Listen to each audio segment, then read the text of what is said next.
ఏమైనా సార్ మరి రుణమాఫీ అవుతుందా కాదా అంటే అవుతుంది ఇన్ని వేలు అయినా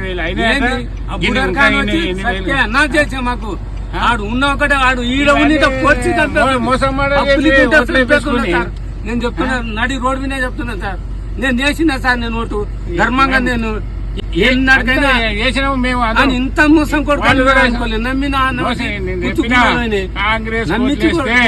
కష్టాలు వస్తాయి మళ్ళీ కష్టాలు వస్తాయి మనకని చెప్పిన కొడుకు మా చేత పడాలి కానీ ఆయనకేని బొట్టనే చేస్తాం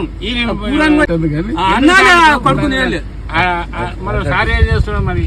కేసీఆర్ హరీష్ రావు వీళ్ళు ఏం చేస్తారు అడుగుతూనే ఉన్నాం కానీ మన చేతుల పని కాదు కదా తను తెలుస్తుంది మరి ఎట్లా చేయాలి మరి నువ్వు చెప్పినవి చేయాలి కదా రైతు బంధు వచ్చే రైతు బంధు లేకుండా ఇప్పుడు మూడు అవుతుంది దున్కాలకు ఇప్పుడు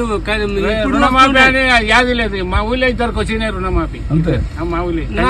ఏం లేదు మొత్తం ఊరు మొత్తం ఇద్దరికే వచ్చినాయి రుణమాఫీ గుండుతున్నానే అయిపోయి సంవత్సరం అయిపోయింది 2 నెలలు అయితే మనం మళ్ళీ వస్తాం సరే మంచిది సార్